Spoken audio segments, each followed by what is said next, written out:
talk about African elephants. I think for those of you in the guiding industry, you're obviously all aware that elephants are this iconic animal that's on the must-see list of most African safari tourists, I would say. And yet there's this sort of paradox that elephants are in huge decline, or have been in huge decline continentally, with a huge decline even just in my lifetime since the late 1970s.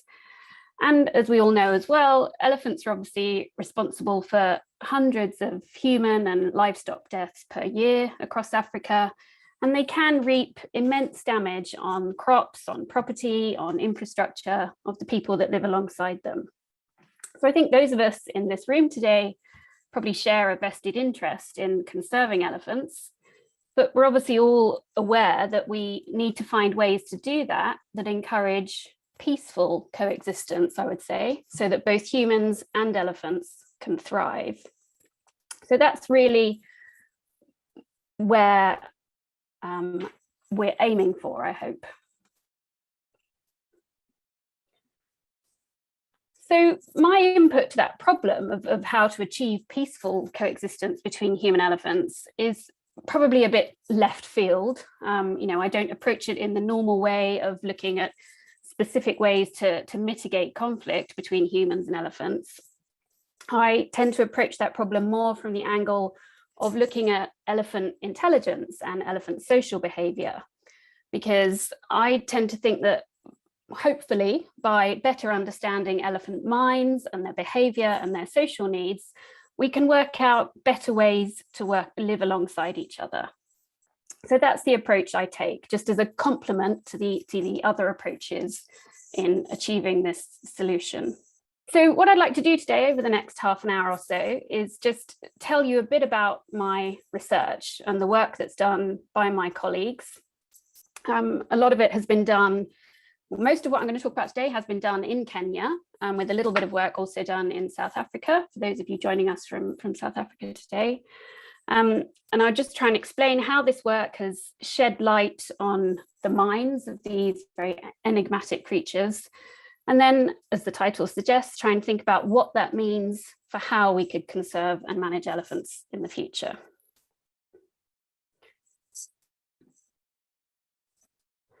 So most of the work that I'm going to talk about today was done in partnership with the Amboseli Trust for Elephants there in Kenya. So that's a research project, as many of you probably know, that was started by Cynthia Moss in the early 1970s. And she's pretty much studied this population continuously since 1970. So those Amboseli elephants are undoubtedly the best studied, the best understood elephant population in the world. I don't think any other research site really comes close, although perhaps the Samburu population in northern Kenya might come a close second, I suppose. And Cynthia works very closely with Katito Sael and Nora Njirani and Joyce Poole, who you can also see in that picture. So I've been working with this team on and off for the last 15 years, and working with other collaborators that I'll talk about as we go through. So the Amboseli elephant population currently consists of around 1,700 individuals, I think, but over the course of the project, they've named well over and can identify well over 2,000 elephants as individuals. So it really is an amazing research effort. So let's get started then and think about, are elephants smart? Why is it that we think elephants might be intelligent? That's really sort of the jumping off point for this presentation today. By intelligence, I should just say at the beginning, when I use words like, are they smart, are they intelligent, what I'm really talking about is the ability to learn and remember useful information, and then use that information in a flexible way to enable you to live better, to enhance your survival, your reproductive success. So it's sort of just helping elephants to be better elephants in a sense. Obviously, the first sort of key reason why we think elephants might be intelligent is that they have a massive brain. So brain of an adult African elephant is between about 4.5 to 6 kilograms. It varies between males and females, obviously, with their big size difference. To put that into context, the adult human brain weighs on average about 1.3 kilograms. So an elephant brain is huge. It involves, within that brain, an awful lot of neurons, which give it an awful lot of processing power, if you think about it. When you buy a computer, you might look at sort of the RAM, the size of the memory in your computer. If you're going to be doing a lot of complicated work, you want a bigger RAM. You want more processing power in your computer. So arguably, that's what elephant brains are giving. And given how expensive brains are as a tissue, as an organ, that must be useful for something. They must need these big brains for something. It's doing something useful for an elephant. So that's our first clue, that there might be some intelligence behind elephant behavior. And then the second clue is that social life in elephants is very complex, as you probably know. I'm not going to spend too long going through these different slides, this different sort of social structure.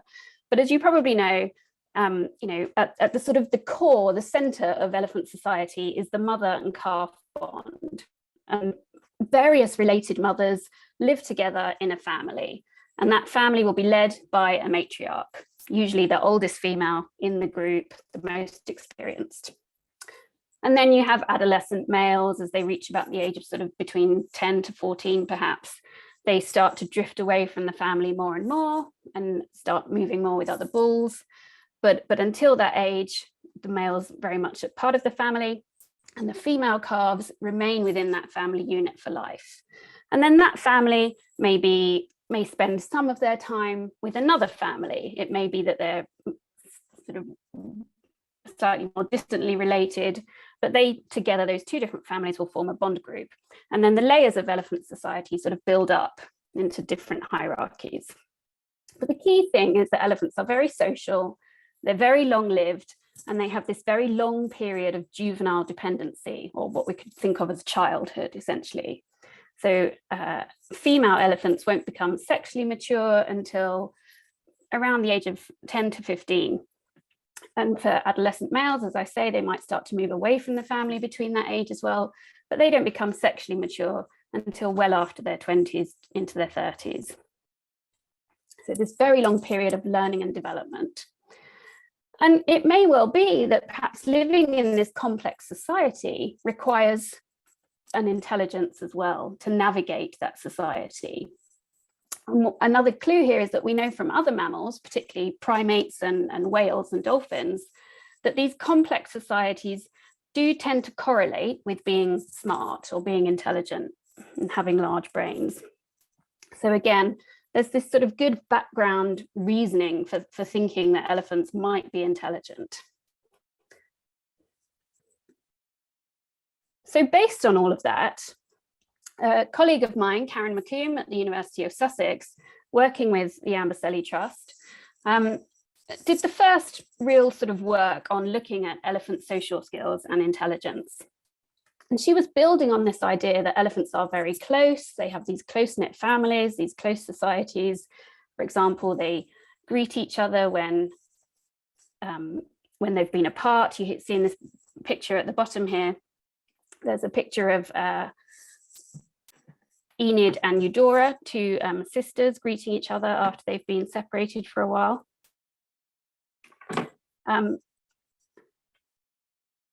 And what Karen did was, so when elephants have been separated from each other, they like to remain in contact with each other, even when they're not in close physical proximity. They try to remain in contact, sort of in communication with each other. And the way they do this is by sending out contact calls, those very low rumbles that I'm sure you've all heard elephants do.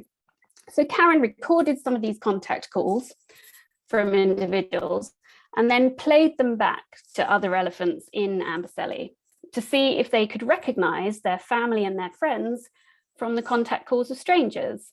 So by looking at the reactions of the elephants when they heard these contact calls that were played back from a loudspeaker in the Land Rover, it became very clear from their reactions that elephants do indeed know how to recognize, and they can recognize the contact calls of their friends and their family, and they're very wary of the contact calls of strangers.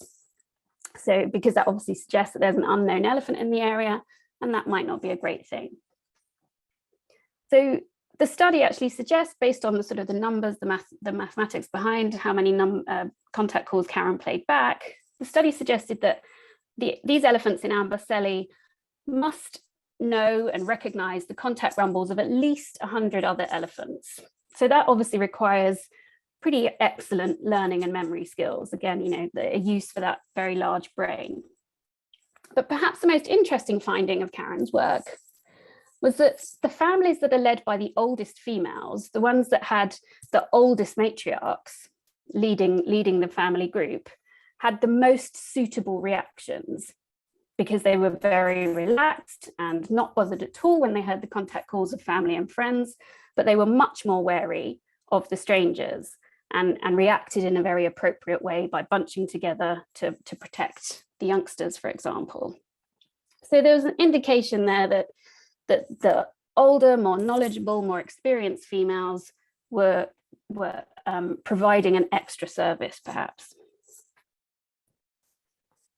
So in my work then, when I arrived in Amboseli, I continued to look at this social knowledge and asked if elephants can actually keep track of family members.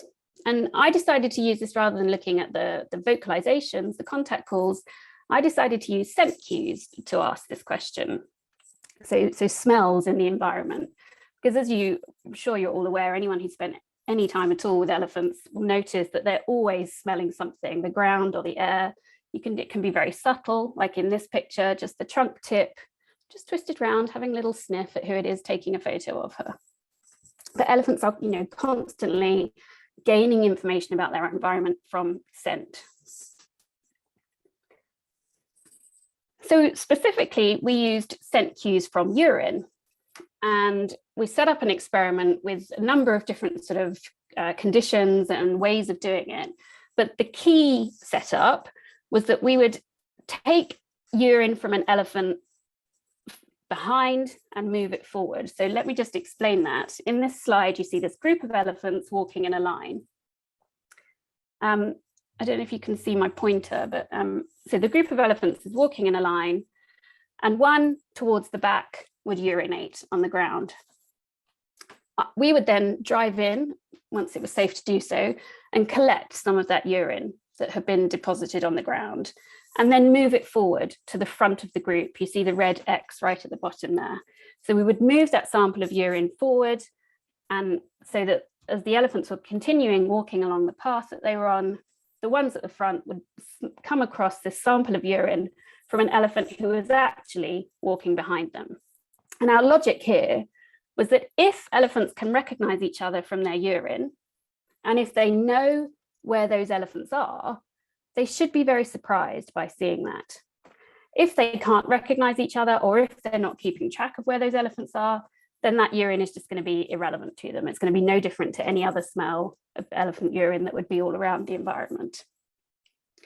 And it was very clear from the reactions that we saw that these elephants were very surprised as they approached that urine sample from an elephant that was behind them, and it's a fresh urine sample. So how could it possibly have just urinated in front of them? Those elephants were incredibly surprised. They were a bit wary of it, standing back, reaching towards with their trunk swings in that way that I'm sure you've seen elephants, you know, when they're a bit concerned about something. So from that, we were able to conclude that, sorry, lost my mouse, that elephants can indeed recognize each other, recognize their family members from scent cues in the urine. And more importantly, that they're keeping track of the locations of those family members. And again, based on the sort of the numbers that were involved in the experiments and the size of the families, it seems that they're at the very least keeping track of tens, sort of perhaps 20 different family members at a time, which again, I think is very impressive. I mean, I struggle to keep track of 2 children in a supermarket. So to be able to keep track of that many family members as you're walking towards a food or water source, it feels very impressive to me. So, okay, so elephants can recognize their family members and keep track of others, which, you know, does suggest impressive learning and memory skills. But to take this further, we wanted to ask if they really understand anything else about those other individuals, about those family members. Because one key feature of human intelligence is that we understand that other people are separate beings from us. That you have your own mind and your own feelings and your own thoughts, and they're separate from my feelings and my thoughts and my mind. So one way we decided to look at this as just a sort of a preliminary investigation was to think about empathy, because that's obviously a way of understanding if someone else is feeling something different to you. Can you empathize that someone else feels something different and they might need something different from you? So again, I'm sure, you know, those of you that spend a lot of time in the field watching elephants, you'll be very aware that elephants seem to help each other a lot. Just these two photos show the kind of behavior that you can see quite often with elephants. So for example, helping calves that have got stuck in a river or in a well, for example. There's lots of other examples of how they help each other as well. I've seen elephants in Amboseli removing a spear. So a young adolescent male had a spear sticking out of him, and others came and sort of tried between them to very gently remove that spear. They help other elephants who are injured to stand or to walk. You know, I'm sure you've all seen or heard stories of the different ways that elephants can help each other. So we did an analysis of the observational records that the Amboseli Trust have collected from their sort of decades of observing this population of elephants. So all the notes that they took between 1970 and 2005.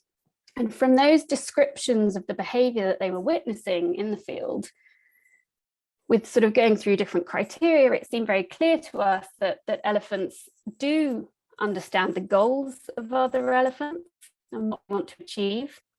But the elephants also understand the emotions of other elephants. They understand when another elephant needs help, when they need consoling because, you know, there's some problem and they're upset about something.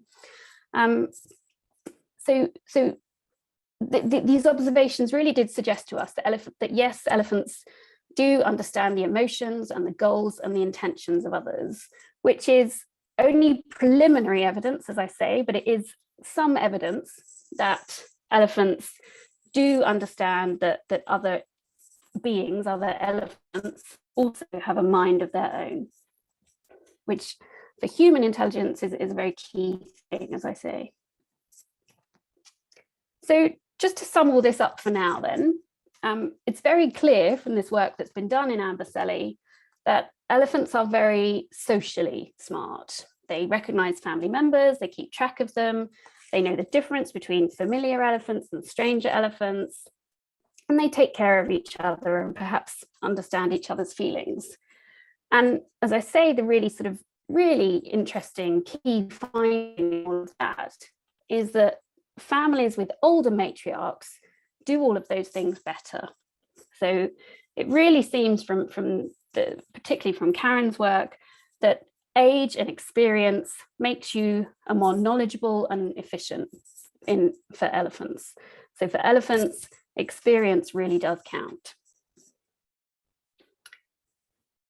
So obviously it seems pretty clear from that Amboseli work that elephants have impressive social intelligence, we could call it. But we sort of also wondered, you know, what else can they do? Can they learn and respond to other things in their environment that aren't specifically about elephants? So we decided to test that by thinking about some of the dangers that elephants encounter in the Amboseli environment. Now, the main danger, the main predator that elephants encounter in Amboseli would be Masai Maran, the Masai warriors. When this study was done, at least. So this was conducted back in 2007. And at that point, the biggest conflict for elephants was with Masai. That might be different now, I'm not totally sure, because there's a lot more farms have sprung up around the park, so there might be more conflict with farmers rather than Maasai herders themselves. But back then in 2007, as I say, when we conducted this study, it was the Maasai that were the biggest conflict for elephants. And these Amboseli elephants seemed, or were reported, according to sort of the people that work with them a lot, to show a real fear of Maasai men in particular. So we decided to test this by comparing the elephants' reactions to the scent of Maasai men and the scent of Kamba men. So most of the other sort of the agriculturalists around Amboseli at the time were Kamba people. So the way we did that was we'd asked a few Maasai men and a few Kamba men to wear red clothes. So for the Maasai, that was their normal red shuka. And for the Kamba men, we provided red t-shirts.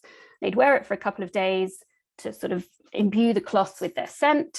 And then we would lay that cloth out and see how the elephants reacted. So as you can see from that picture there, that's a Maasai shuka.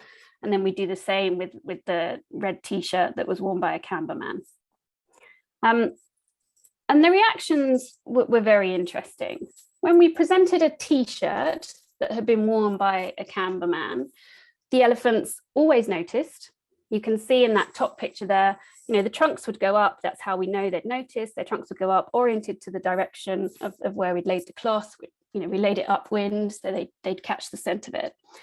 And then when they smelt a t-shirt that had been worn by a Kamba man, they'd look up, they'd sort of look around, they'd perhaps bunch together a little bit, and then they would move away. They'd gradually move away from where they'd smelt the scent of the potentially the Kamba man standing. And then we also obviously then did the same thing, laying out the shuka that had been worn by a Maasai man. And we would see the same thing, when the elephants first caught the smell, all the trunks would go up. But the reaction itself was very different. After they'd caught the smell, so here you have an elephant first catching the scent of the Maasai shuka, and then the whole family would charge. It wasn't just the sort of slow wandering off that you got with the Kamba t-shirts, they would run. Let's see. The wind. So that's when they first catch the smell. Trunk up. Smelling. There we go. And then they charge. You see the reaction? That is incredible. And they always, when they ran like that, they always ran into long grass. Didn't really matter what the direction was. They would run away from where they could smell the Maasai man into long grass.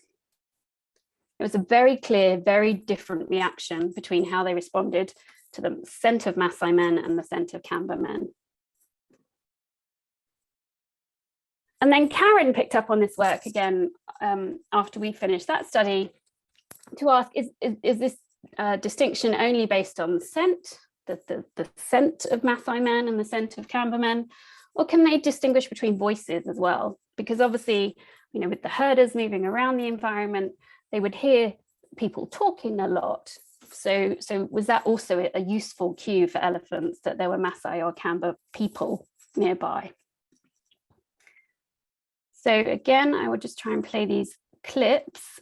So this is what Karen played back to the elephants in this series of experiments. It was the voice of a Maasai man, the voice of a Kamba man, or the voice of a Maasai woman saying, look over there, elephants, or something like that. Sorry, for those of you who speak Ma, you'll be able to tell me what they're actually saying, but it's something like that.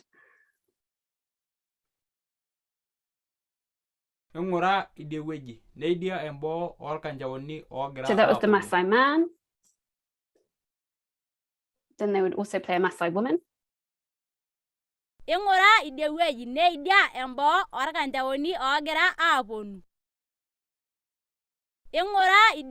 then, oh, sorry. And then also a Kamba man saying the same sentence in. Yeah, Sisia Baye, when those you get Sisia Baye. Yeah, Sisia Baye, when those you get in the language that Cambermen would use. And the reaction here, again, was very different between the Maasai man and the Camberman and the Maasai woman. So Camberman and Maasai woman, the elephants would notice, they would respond to by perhaps gently bunching together, but there wasn't a huge amount of fear. Whereas when they heard the Maasai men talking, I'll try and play this video. You can see there, they've heard the playback, they've heard the voice, they've heard that this one is of a Maasai man, and they all bunch together. But interestingly, they don't run in the way that they did when they smelt the Maasai man.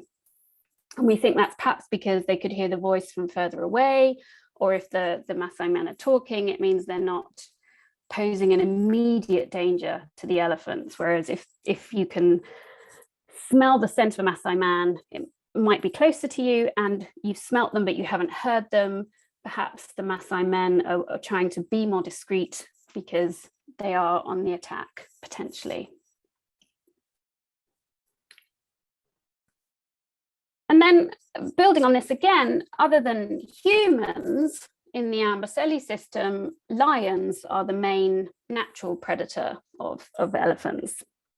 But in Amboseli, the female lions would only ever be successful against an elephant if they hunted in a very large group. Whereas male lions constitute a much greater threat because they can bring down an elephant calf even if they're hunting alone. Remembering that male lions are sort of considerably larger body size than female lions. So again, Karen played back and working with Graham Shannon and the other people at Amboseli, played back the roars of lions. They played back either one female lion or three female lions, one male lion or three male lions. And again, the reactions suggested that the elephants can recognize the threat from lions and respond very appropriately to them. So I'll just try to play this one last clip.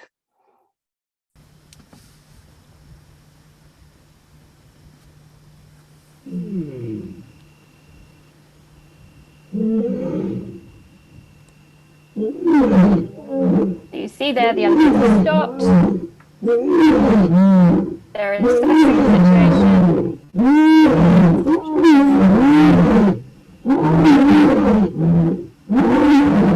That's great on the video, demonstrating they all bunch together. And they move together. The reason they bunch together is to protect the small calves, which would be at most at threat from these lions. So again, based on this work, and particularly the work that Karen did, looking at how the reactions based on different ages here, we can see that elephants also, as well as the social knowledge that we saw, they also have this very impressive, useful understanding of their environment. So they can recognize the threatening human groups from the less threatening groups based on their scent and sound cues.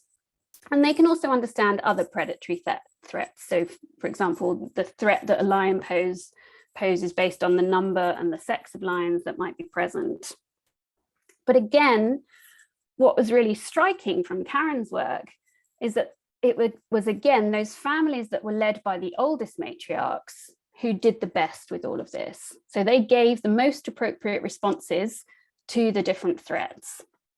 So they didn't waste their time. If you're in a family with an older matriarch, those families didn't waste their time worrying about the less dangerous Camber people or the women's voices or lone female lions, but they responded very quickly and very strongly to the threats that were from a real danger, so from the Maasai men or from male lions.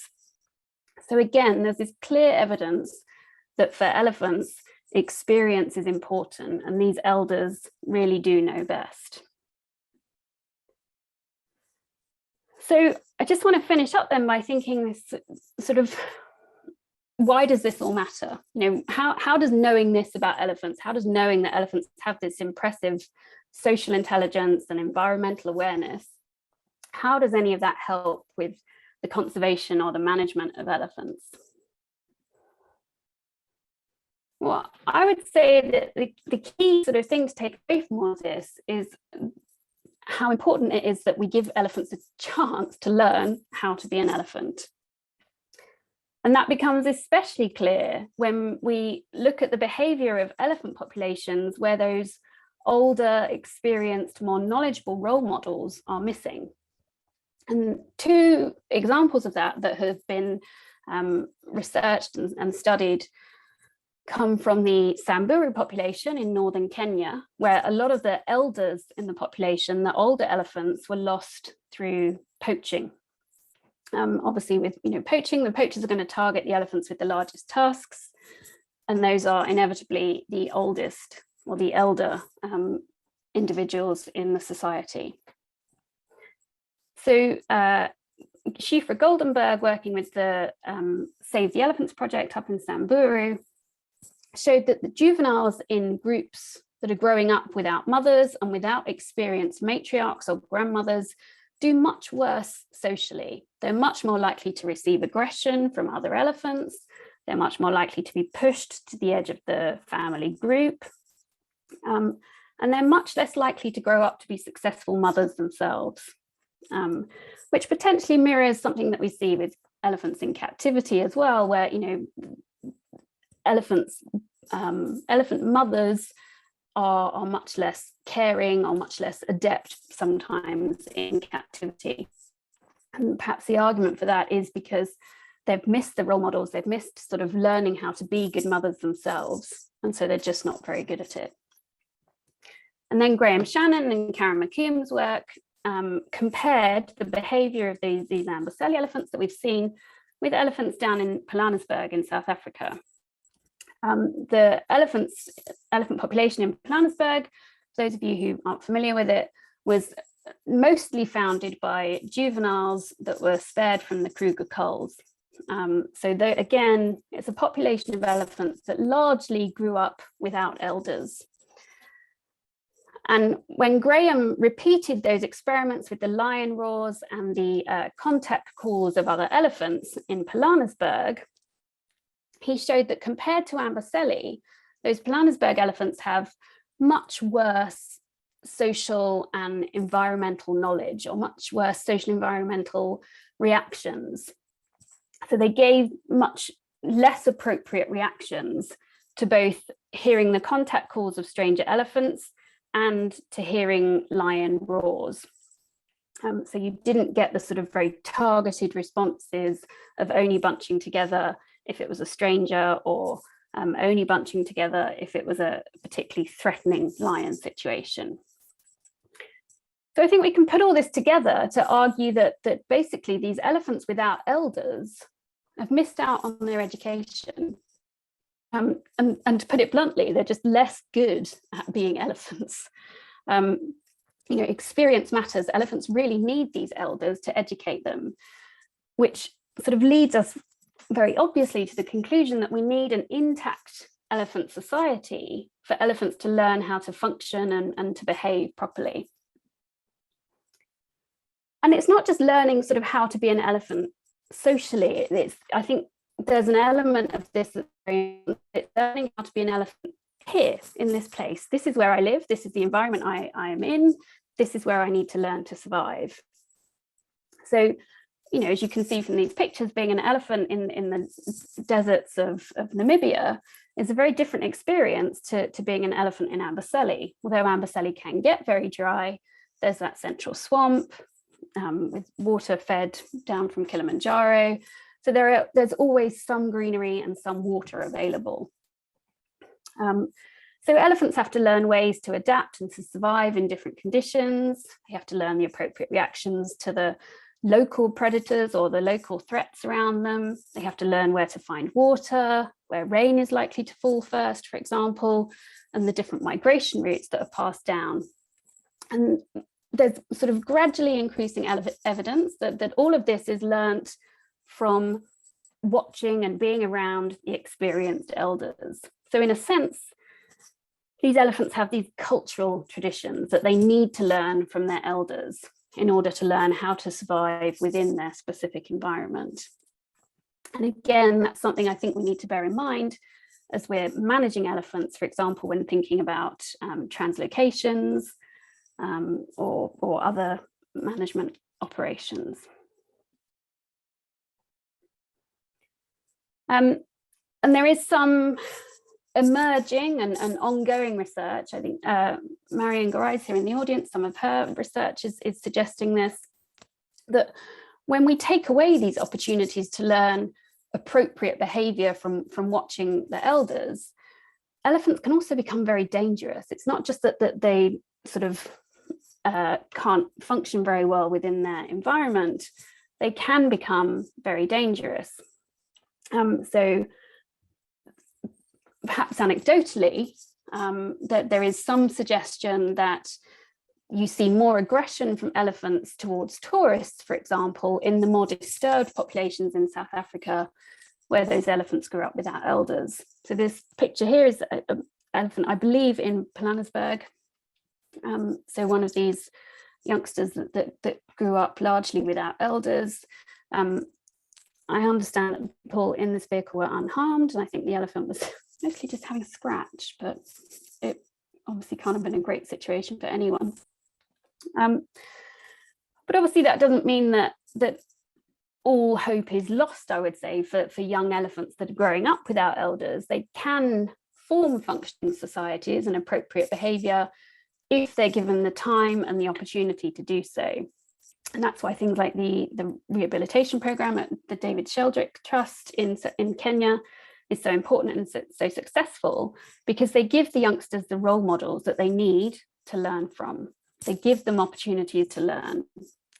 And I think that's a very key thing that we need to bear in mind, again, if we think planning translocations or any movements like that for elephants. So just to sum up then, I would say that yes, elephants are smart, but they learn their skills over a very long time, and they need to learn a lot of that from others. Elephants need their elders to educate them, essentially. And so a key lesson in all of that for conservation and elephant management is that we need to do everything we can to maintain those normal, functioning, intact elephant societies. And we need to be aware that there is this very complex, family-oriented mind behind that 4 tons of muscle power. So that when we design management and conservation policies, we put that need for an intact social group and then the family system at the center of what we're trying to do for elephants. So that's my preaching over. So I'll just end there by saying thank you very much for joining me today, and thank you very much to everyone at Share Screen Africa for inviting us to be part of this at ESAG. And obviously also thank you to my collaborators at the Amboseli Trust for Elephants and Joyce Paul at Elephant Voices, and all the people that I've been very fortunate enough to work with. Thank you very much. Thank you, Lucy. That was absolutely fascinating. Elephants are such powerful yet gentle creatures, and yeah, it's been a fascinating talk. I'm going to hand over now to Holly Magog from Kenya to handle the Q&A. Before I do so, just another huge thank you to the Elephant Specialist Advisory Group, who linked their experts and their board members to us to make this series possible. Thank you very much, Holly. The floor is yours. I see there are already some questions in the chat. Thank you, Lucy. Really, really interesting. And it'd be interesting to see what countries we've got representation from here. I know we've got some Kenyans, some South Africans here. If there's anyone from other countries, please do write it in the chat. But Q&A. So but most everyone is saying what a wonderful talk it was, Lucy. So actually a very good one Vasco wrote. Was the family that you used in your smell experiment, was it actually the same family that was used in the sound experiment? So you did these on the same 2? We did it on several families. So within the Amboseli population, there's about 35 families in total. And I can't remember exactly how many different families Karen presented the sounds to. In the urine experiment, we did it with 6 families. And with the Maasai cloths and the Kamba cloths, we presented that to 8 families. Some of them were the same and some were different. But, you know, one of the advantages of Amboseli is because there are so many known individuals, we can sort of not keep testing the same ones all the time. Okay, and a follow-on question from myself on that. I mean, obviously you've got different patterns in crop raiding elephants. So sometimes the males will raid small groups of males, or sometimes it's a family. Mm-hmm. And then there's 3 different ways of raiding, I guess. You know, if they're on their way somewhere and they just happen to come across something, then they'll have a quick raid, or they specifically go to the crop, they know it's there, they raid and they leave as quickly as they can directly back into the protected area. Or it's a longer migration path. Now, these reactions, would they be ways that could be brought into protecting crops if you had scent deterrence and sound deterrence at these farms? Has anybody explored that? Or do the males react differently to the females and family? I don't know. We didn't test males exactly to see how they reacted. Because we were specifically looking at the family reactions, but we had a couple of instances where males were with the group and they reacted in the same way as the family, but we don't sort of have the sort of same sort of numbers on that. I think these things, like, you know, using the scent, using the sound, they could be added to the toolbox of ways of mitigating against conflict and crop raiding. But I would be very wary against only using something like this, because I think that the thing is the elephants would pretty quickly learn. You know, there have been experiments in India with playing back leopard grunts. There, it's obviously not the lions that can attack or bother elephants, but the leopard grunts. And they do, you know, initially they will sort of not crop raid if there's some sort of setup that plays a leopard roar to them. But they do start to habituate after a while and realize that they're just hearing the sound. There's not actually a leopard here. And the same with bees. I'm sure you're all familiar with the beehive fences. Now, the actual beehive fences that have bees on them work fantastically. If you just play the sound of bees, again, initially the elephants are very wary, they stay away, but they can start to habituate, because, you know, the thing with all of this is that elephants do learn very well and very quickly.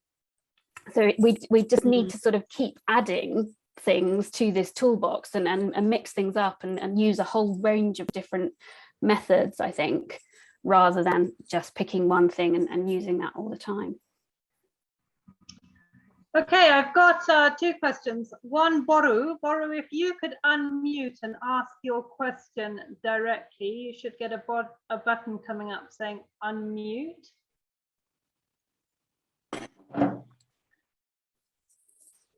All right, do you hear me? Yes. Oh, thank you for the presentation. It's very helpful and we have learned a lot. So I've been encountering like one female elephant with a young baby just hung at alone. So I was trying to answer some question, what forced the elephant to be alone? So I'd like to add more knowledge on that so that I can know what forced the one female to be alone. Where have you been seeing her? What population? In Kenya, Laikipia, and they have good number of elephants. Yeah, okay, in Laikipia. I mean, it could be a number of different things. It could be perhaps she's ill and can't keep up with her family. It could be that members of her family have died, and we don't really understand yet the sort of dynamics of you know, when a matriarch dies, who takes over that family and who sort of becomes the leader, and if the family splits, or if there might be, say, 2 sisters who could potentially take over, does that cause a split in the family? Or if you know, perhaps she wasn't a direct descendant of the matriarch, and whoever's come in is sort of maybe perhaps pushing her out. So there could be a number of different reasons. I can't give you a sort of precise answer that, you know, this would be why. But I think it'd be very interesting to keep an eye on her, just in case it is something to do with illness, or either of her or her maybe her calf is sick, because obviously I think if the calves are sick, the mother will stay with them and hang back from the family. So it'd be interesting as well if you notice things like if she's doing a lot of these rumbles, a lot of contact calls, sort of trying to find or trying to stay in contact with other members of her family, or if she's very silent and sort of almost given up hope of contacting them. I don't know. Thank you so much. I'll keep track on her and try to see. Yeah, do. The other question is that about the Masai Moran. Were they like hunting them, or why are the elephants afraid of them?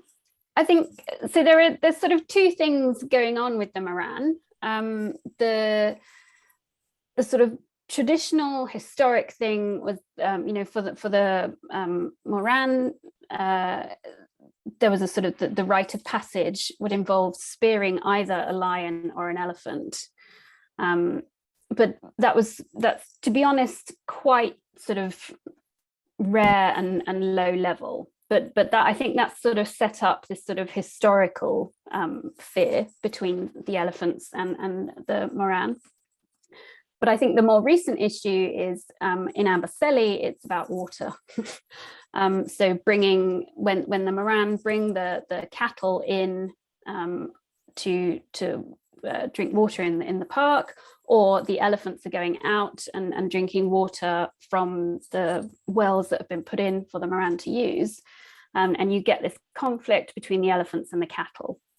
And at any time, say, for example, if an elephant has injured or killed a cow, then the Moran will sort of retaliate against that by spearing an elephant. So it's just set up this sort of ongoing conflict where the Moran will spear elephants for losses of livestock. That's a great answer. I'm understanding that. Thank you so much. Thank you. So Cheryl and Benjamin, I can see your questions, but I'm just going to ask this question from Vasco because I feel that it follows on from what Boru just asked. I would love to know whether you did any reactions from cattle bells. We wanted to do that. We didn't have the time to do that. It was my just sort of seeing the reaction to cattle bells, or what we thought was the reaction to cattle bells, that actually sort of inspired that whole study, and inspired Karen's work with the voices as well.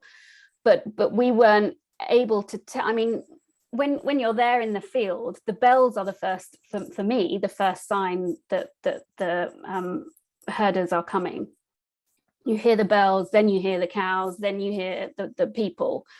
But I think, you know, we were more interested in the human side of it, you know, because it is the people that are doing the spearing, not the cows. So that's why we played back so that's why we presented the scent of the people. And Karen decided to use the voices because she was sort of just following on from that, looking at the differences, being able to differentiate. And obviously there isn't an equivalent noise associated with the Cambermen. But so we haven't done the actual experiments, but my feeling is that the elephants would have a very similar reaction to the voices upon hearing the cowbells. Vasco, do you want to follow up on any of that, or has that answered your question? I see you've got your video on now. You can thumbs up.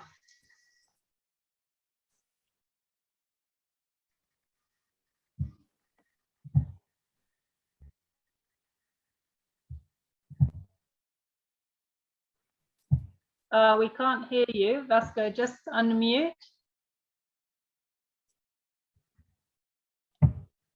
Are you hearing me? Yes, we can hear you now. Thank you very much, Dr. Lucy, for that elaborate insight of what we've done in elephants, both in Amboseli and Busail ecosystem. The reason to why I'm interested to understand whether there is variations in reaction when it comes to kettlebell, both inside the park and outside the park, is because elephants are very intelligent animals, as Dr. has just mentioned. But when they are inside the park, they really feel very secure. And when they are outside, probably in one or the other, they might feel not very much secure. So the way I've seen them react to the smell and to the sound, I have just attributed the same. If some research could have been done on kettlebell, when they're in the park and when they are outside the protected area, what could be their reactions? Could there be some variations, something like that? Yes. So I think it's an area that needs to be Yeah, looked into. that's a really good question about the difference within the park and outside the park. And so as I say, we haven't done it with kettlebell specifically, but we've heard lots of reports of this difference in behavior, that they are much more relaxed, much more confident and sort of safe within the park. They seem to know where the boundaries are. And that is especially true up in the Samburu population, where the conflict rates are even higher than in Amboseli. And I actually have a PhD student at the moment in Samburu who's looking at this exactly.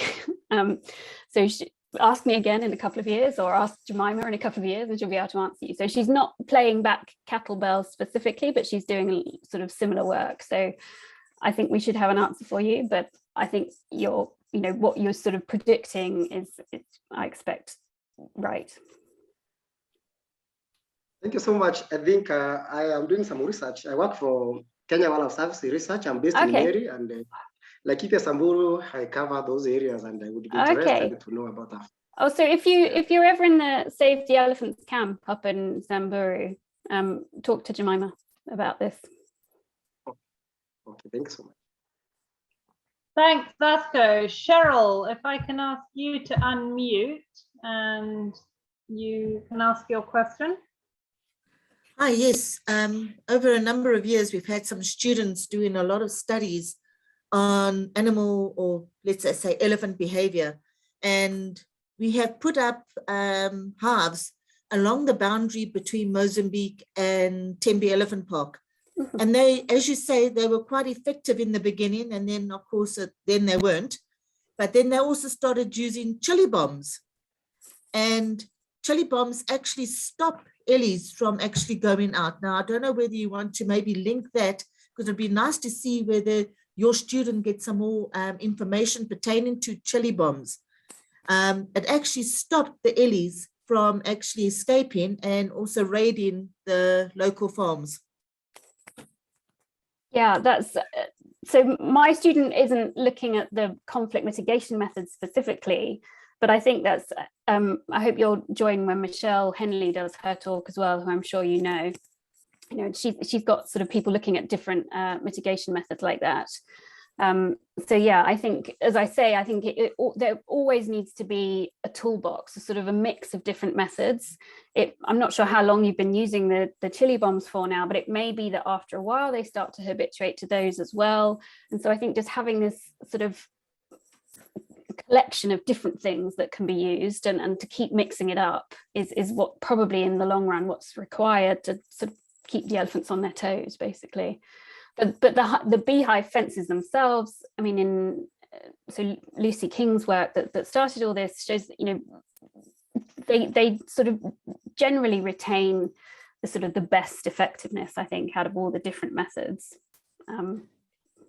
as long as the bees are present. So. And then I want to ask about citrus. Mm-hmm. There are so many stories. I mean, I've seen it firsthand with Nachis. I lived in a hut right next door to some students that did bring in some Nachis, and my hut still stood the ground and was still there, but the students' hut was taken out. So tell me, do you think it was the citrus? Could it be oranges, Nachis? Have you got any literature pertaining to this? Because I've been told many times, now I'm not an elephant specialist, that's not my field, but do elephants go for vehicles or accommodation that people have got citrus in it? I really don't know specifically. There isn't, as far as I know, there's no sort of clear specific evidence on that. Michelle might be able to sort of, again, answer this question better, because I think with the citrus farms around Kruger, again, that's something she's looking at. But I do know of one, I mean, again, it's an anecdote, so we shouldn't sort of conclude too much from this, but so Joyce Poole, who works in the Amboseli population, you know, sort of is part of the Amboseli ecosystem, has been studying those elephants for a very long time. And the only time she has had an elephant put its trunk in the car to steal food, I mean, they do occasionally put their trunks in the car to say hello because they sort of know the individuals so well, know the research team so well, but the only time one has stolen food was when she had an Archie on the dashboard. So I don't know, that's totally an anecdote. I don't think we can make conclusions from it, but maybe there is something there. I've just heard so many stories about it, and I mean, I saw it virtually firsthand. Whether it was just coincidence, I don't know, but this hut was taken out. I mean, yeah, I don't know. That's an interesting, that is definitely something could be worth looking at. Yeah. And the elephant went through an electrified fence. That didn't stop him. No, but my hut was still there because I didn't have an Archie in my hut. But I don't know how true it is. But I presume it is. I presume it is. Yeah, so I think I'm going to write this down. This is a good idea for a study. Well, maybe my students that are listening today, please, on the Lopar trip, do not pack Archies when we go into Kruger, please. Yeah. I don't know. But thank you, Lucy. That was really, really good. And I'm sure my students have learned mounds and they got a lot of info from you. Thank you. Thank you. Benjamin Kihuria, you have a question. Can I ask you to unmute? If you're there, Ben? Okay, can you hear me? Yep. Can. All right, thank you so much for such a fantastic presentation. I'm a tour operator based in Kenya. My question, I've got 3 questions. And I heard you mention about the Sheldrick Trust and how they are able to reintroduce the orphan calves. I'm not too familiar with how they do it, but how exactly, because you're saying that the calves will learn from the elders. So are you able to share a bit of insight how the Sheldrick Trust is able to do that? Because I know they pick up orphan and abandoned calves, but I'm not too sure about how they reintroduce them to family. Yeah. So I mean, I haven't worked specifically with the Sheldrick Trust, but my understanding is they have, you know, the very young orphans up to 2 years of age are in the Nairobi orphanage, where they have sort of assigned a one-to-one handler, which sort of, who gives them the sort of protection and physical contact that they would otherwise have got from their mother. And then after that age, when they're moved to Tsavo, to the rehabilitation site. And the way, I think the reason it is so successful there, and now other rehabilitation sites, there's obviously the one in northern Kenya, there's one in Zambia, I think. And the way they do it is that it's sort of a nice mix between being quite structured and quite sort of free to allow the elephants to do it at their own pace. But basically, as these youngsters come in, they sort of naturally pair up with older elephants. And those older elephants are themselves sort of have older ones that they have connected with and formed bonds with. And when they very first started to reintroduce them, I think those original ones would have still spent a lot of time with people who would take them out for walks and show them where the water is, show them where different food patches are. But now, more and more, it's the elephants themselves that do that, because you've got those older ones who know this information now, and they take the younger ones with them to show them, this is where we drink, this is where we eat this is where we find this food. So it's sort of mimicking that process of learning about the environment. And I don't know, but it's possible that those initial elephants that were released might have, the handlers, the people might have sort of encouraged them, if they heard lions roaring, might have encouraged them to come together or group together and avoid the lions and that sort of thing. So it's all sort of the people were teaching them the reactions, and now those elephants are there doing the right thing, which is what's educating the younger ones, the naive ones that come in. I see. That makes a lot of sense. The second is just a bit of a probably overthinking on my side, because when you mention the reaction of elephants, especially towards the Maasai shukas, I was thinking of how, even as a tour operator, I do have one of my guides. He is Maasai, based down in Masai Mara, and whether that plays negatively on the overall experience, because then the elephants would never, if they smell his scent, given that he's a Maasai, that they would, take off. Yeah, so this is not something I have data on. This is purely speculation from me, but I think they can actually tell the difference between individuals. So the scent of your Maasai guide inside that vehicle will become a sort of a normal habituated scent that they're not worried about. If you picked up 3 local Maasai and had them in the back of your vehicle, then I think I'd know the difference. And we've seen that. And the reason I think this is because although it's not something we've experimentally tested, it's sort of, again, and anecdotally something that I've seen in Amboseli myself. There are a couple of Maasai that run the Amboseli research camp, and so they could be in and out of the vehicles at different times, and that didn't ever seem to worry the elephants.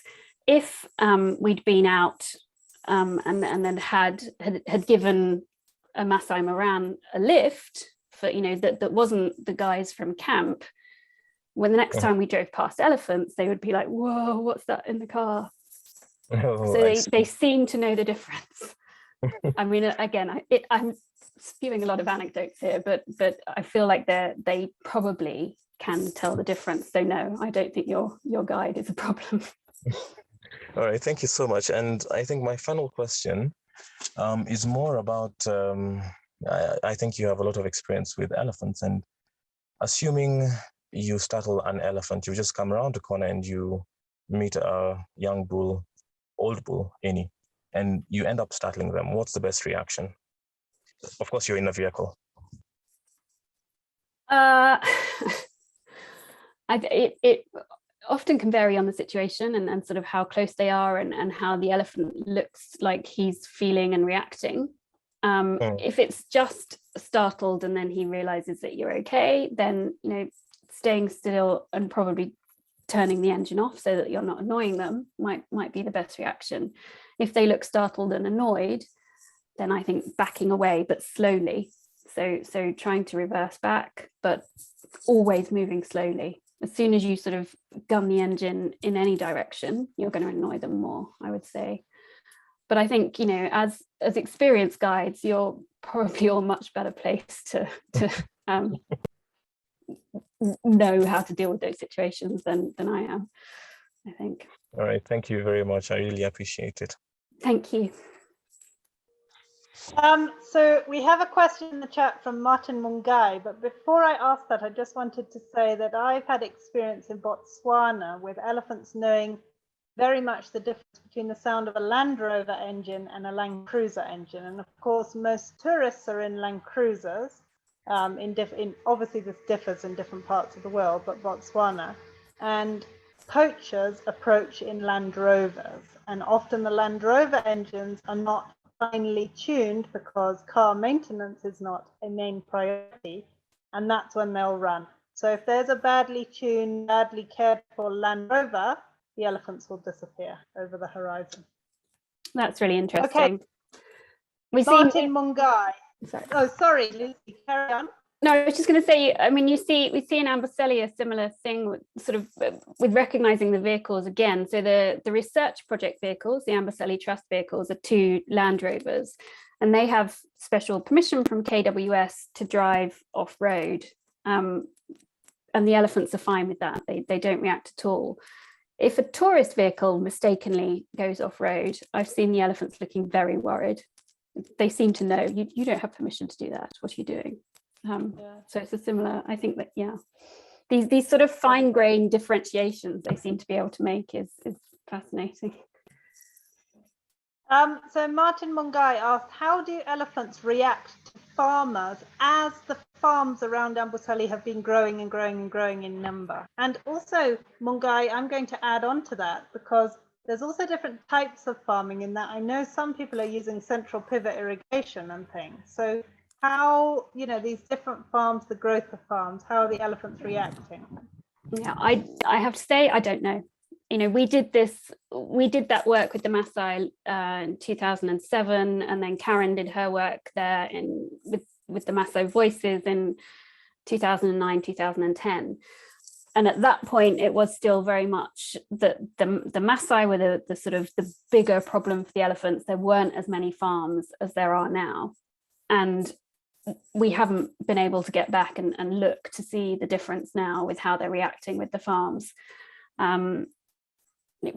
Conflict has been growing around Amboseli with these farms, but I don't know specifically how that is playing out in terms of the elephants' reactions to those farmers. But hopefully one day we'll be able to sort of check. But I'm sure if you ever spoke to someone within the Amboseli Trust, they'd be able to give you more insight onto that.